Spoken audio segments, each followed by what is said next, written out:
again. I know, part 2. Technical difficulties. Remix. All right, so we're back here at the Comeback Series with Chandler. We started off the episode that we just messed up, but we're back now. Yeah. That Chandler's going to go to prep. Jarvis was a dick to Chandler in our last episode, calling him out. Yeah. But Chandler wants to compete from June to August sometime this year. He's already down 40 pounds from a low/high point in his life, and now he's down to 201.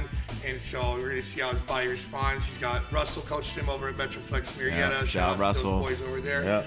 And so, good hands. And this dude's like discipline is next level. This last year I've seen him, and I'm really proud of him. So, thanks, man. Boom, we just did a 5-minute intro in like 30 seconds. I know. So, jumping straight into it, going from a employee mindset to an entrepreneur mindset and building your brand. Right. We talked about how you need to view yourself and what your service that you're providing as important. A lot of trainers, I think their problem is that they almost belittle what they're doing, and they're saying like, oh, well, I'm just like telling them to work out, or I'm just like helping with their food, and they're not seeing the life change. It's a lot more to that. So how does that change your style of training when you came back after you talked to Miguel and his advice to you was to get out of your own way? Right. So what do you think you've done this time around to build from the start? Because you kind of had to start back at square one again. Right. So what can you tell some of the future trainers out there that you did differently this time? So this time around, I just focused on actually listening to my clients and actually listening to their wants and needs and seeing how it impacts their personal lives, right? Mm-hmm. Because for a person who's like a blue collar boy that doesn't really work out that much and like has a lot of health problems, and then he's leading his family in the same direction, comes to see me, and then I provide all the value and tools and resources that he needs to change his life around, then it impacts his family in a healthy and a positive way. So that by putting that perspective into play, it helped me just get out of my own way, like you said. And you know, and that's been a total game changer for me. I think too, like when you have a clientele that has families and they have kids and they have a spouse and they have a lot, they have their own businesses and what they're going through.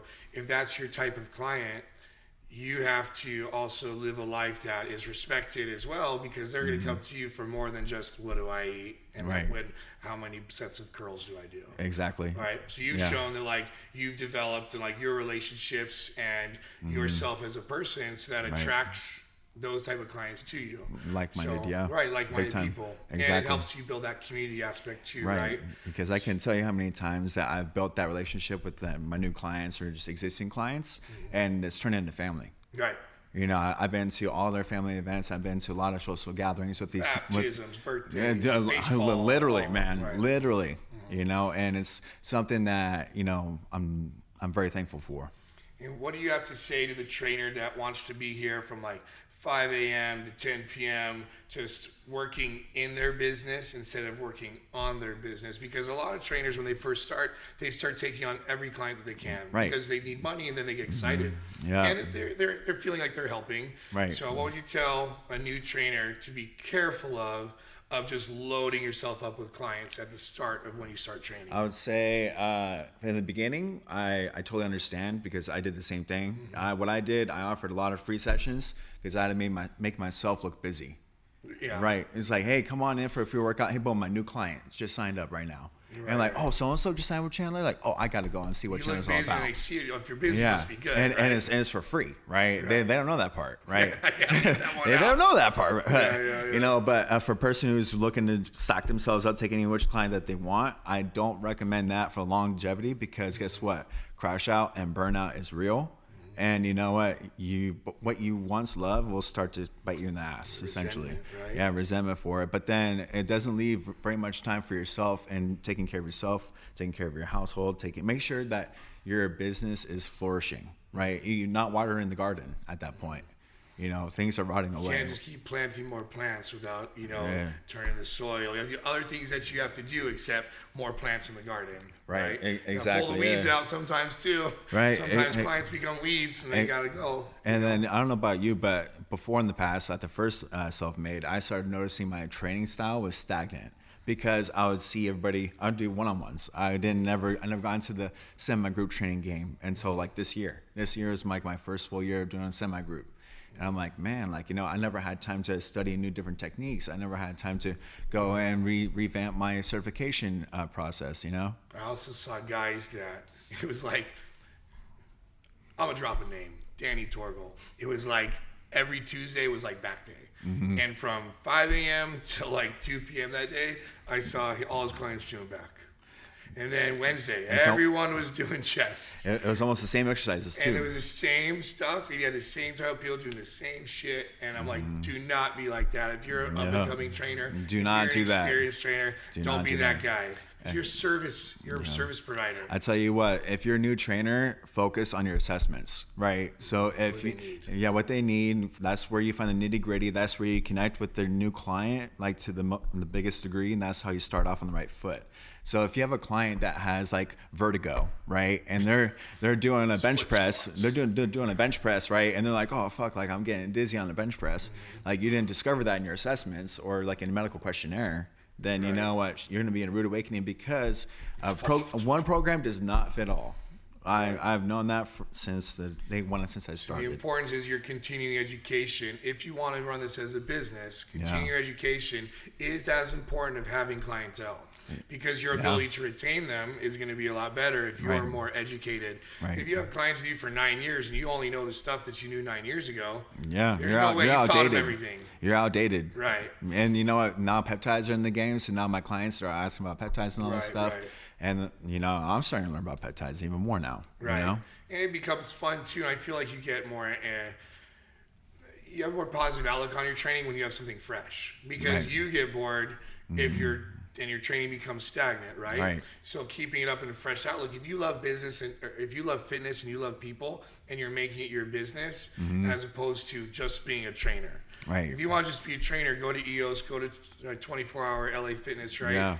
But if you want to be an entrepreneur in the fitness space, you have to stay educated, especially on the business building side of things. So when did you get that switch flipped when you realized that you're running a business and you're not just a coach? So I would say it struck me probably my first year coming back here. It struck me the biggest. And then that's when I focused on the quality of the clientele that I had, or I started off with, right? And from there, not just taking anybody, right? Because then at that point I'm grasping for straws and then I'm scattered. I'm not focused. Right. And from that point, like the referrals started coming in like crazy. I'm all word of mouth. So I'm a firm believer, if you take care of one, more will come. Right.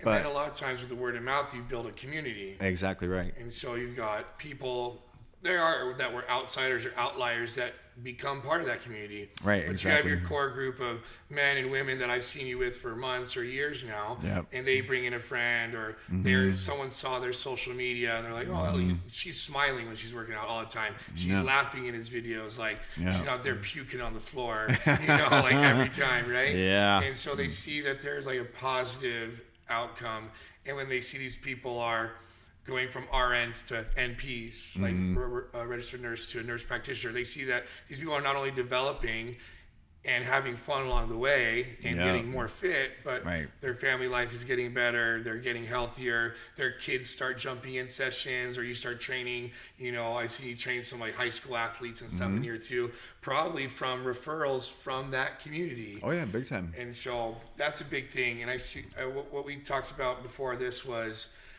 building long-term relationships instead of 6-week transformations. Yeah. So if you're only focused on like, okay, we're gonna get this transformation, and we're gonna go to the next person to get this transformation, you're not going through life with them.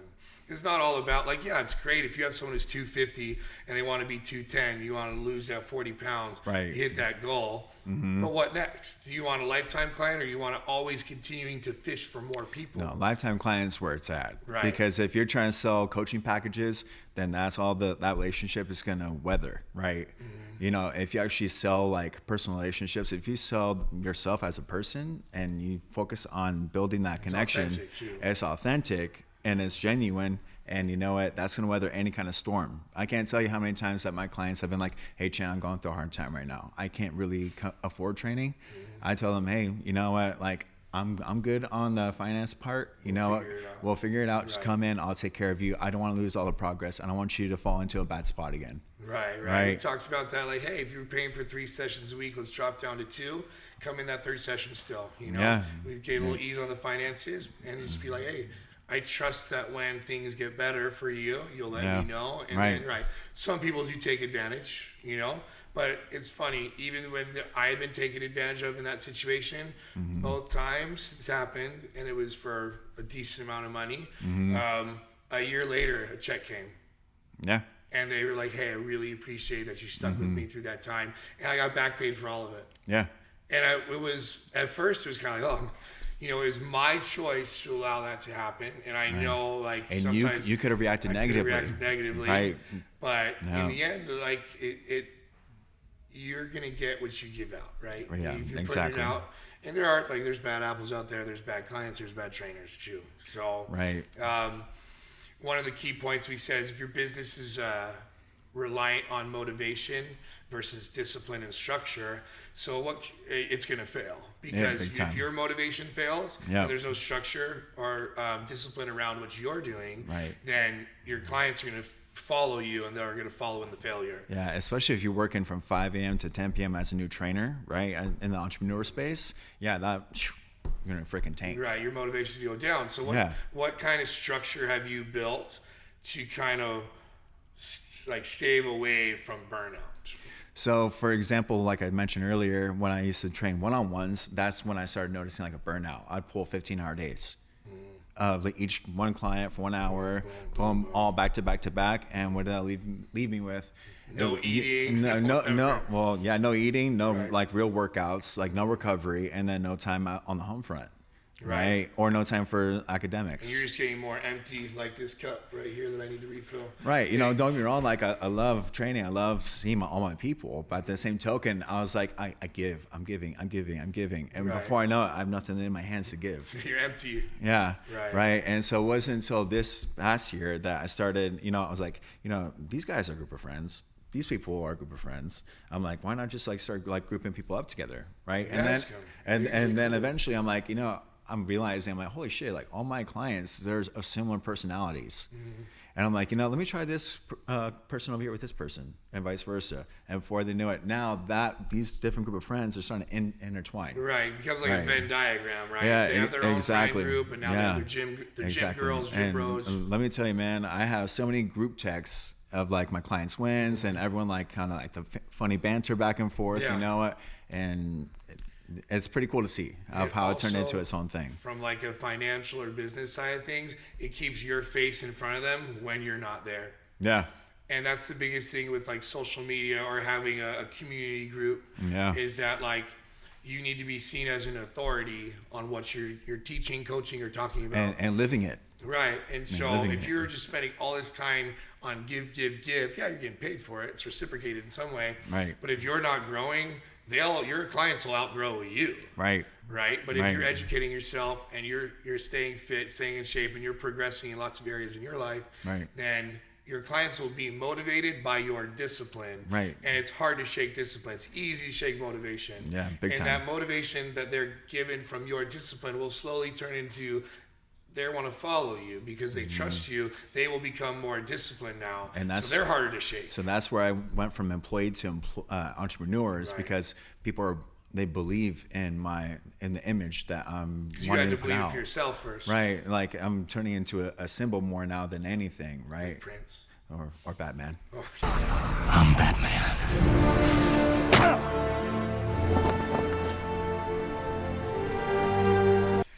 Or Batman. You gotta throw a Batman. And you throw a Prince up next to me. You know?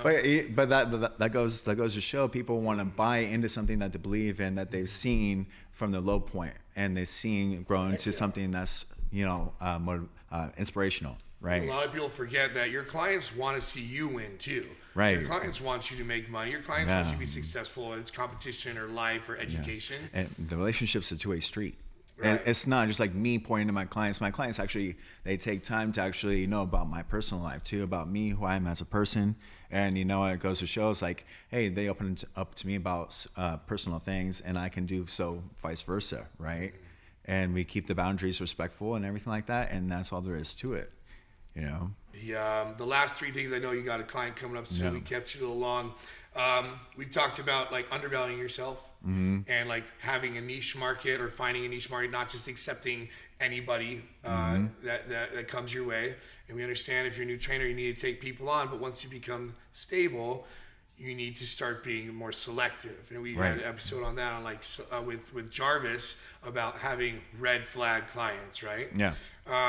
I know that the last 2 things is while you're improving yourself, you have to do it also from a selfless way. Just doing it to improve your physique, to have cool pictures on Instagram and social media, everyone kind of expects you to be fit. You're the trainer guy, right? And so like if all you're doing is posting like workout selfies and ab selfies, or if your girl's posting the booty selfies, like there's only so many clients who are gonna respect that. Usually well, that's all you're going to be known as. Like, what? Right. Who is Sean? Who is Sean? The booty selfie. Yeah, the captain of the BBB community. That's it. Yeah. So you're right. You want to be an authority on something. Right. You recently, I know you have this client Noah who's been with you for a while. Who's, big on like sales, marketing, systems. Right. So last thing before you gotta go to leaves with today is, what have you learned? Because we want to talk about the importance of using the people around you too for your Networking. growth. So networking, right? Yeah. So building your communities, building your network. Yep. What has he either taught you or helped you, or a story that maybe you've learned from him and then you've been able to pass it on to another trainer or to a client to help them with their business? Definitely have your systems and tools set in place. Meaning, so for me, I would always do scheduling myself, and I would always do like invoicing myself. And let me tell you, I spent like 4 hours every Sunday doing that myself. Versus, having things set up on Go High level, or having things set up on Acuity or whatever it is. People can actually go on there and book their own sessions. People can actually, I'll capture invoices without having to, hunt people down, whatever, vice versa, right? And then also he taught me the importance of community, right? Like a Discord group, right? Like putting yourself as a brand and how to actually like continue to grow, right? But then also like keep the quality there. That's right. You can have fun. Yeah. But you also have to make it a purpose. Right. Right. So last thing here, we've talked about like discipline, and discipline breeds consistency, right? And you have to be consistent to be disciplined. We talked about the emotional intelligence, how you've grown from like one mindset to another, how you now communicate differently with your clients, where it's more of a community focus as opposed to one person at a time. So what is the long-term vision now that you're established? Because we talked in our one-on-one mentorship meeting last week, we talked about how you're kind of changing and trying to become more of a brand to inspire and to motivate and things, because you are pretty set with your like in-person clientele. So your marketing is going to be a little different, right? You're not trying to bring on like 20 new leads, right? So what's your long-term vision for your brand now for trainers that are maybe already pretty set in person, they want to build online or go somewhere else? What is your personal long-term vision? So my personal long-term vision is to just inspire people, right? I'm not looking to, be the most popular. I'm not looking to get the most clients. I'm not looking for anything. I just want to start like showing who I am, right? This bodybuilding prep, I want to document it. I want to document like the raw feelings of what I'm going through, or just like what I do as a person. One rice cake today. By your time. Yeah. But at the same token, I want to inspire people, because growing up, I had a lot of physical limitations. So how I overcame those, I want to talk about that. And for people who are struggling to actually even know where to start, or having someone put a finger in their face like, oh, you can't do it because of this, you can't do it because of that. Right? Yeah. I mean, bottom line, I'm gonna do it. Yeah, I'm gonna do it. Perseverance it's real. It can come from family members that tell you like, oh, like I don't think you should do that. And it's like, well, I love you, but I'm gonna go do it. I think a lot of times people that are naysayers are because, not that they don't want you to succeed, but everyone's there at the start, and then it's almost has a reverse effect. And when you're at the top, it's lonely, right? And it's like, especially if you're doing something more or better than them. Right. And and it can get like that in workplace too, where it's like, I love when you get a new client. because it's part of the success of self-made is having everybody succeed. Right. And this mindset of like, oh, well, if a new lead comes in, it's like, I would be happy to slide it to you or to Jarvis or to Roland or whatever, because that shows whomever, right? we're growing as a brotherhood and everything, right? Yeah, and that's what the Big Brother program is going to be coming into play for any new trainers in the future that we're going to be implementing. Sean and myself is going to be new trainers come on in, and you know what? We'll have veteran trainers help you get started. You come in, shadow us for how an actual session is, and then what we do for scheduling, all the invoicing, all the nutrition. Different systems that we've seen Right. at work and the ones that failed. Yeah, big time, right? Because we failed a lot. Yeah, more times than I can count. Yeah, well, now less times now though. Yeah. So if you guys make sure to follow Chandler on his journey back to the stage Yep. and follow his journey in building his brand now. Yep. He's got his business, he's got his clientele, but now he's going to become a symbol like Batman. I'm Batman. And for any of you trainers out there that are looking for a place to call home, check us out here at Self-Made Training Facility HQ in Murrieta. And we are going to see you next time on the Comeback Series. Woo!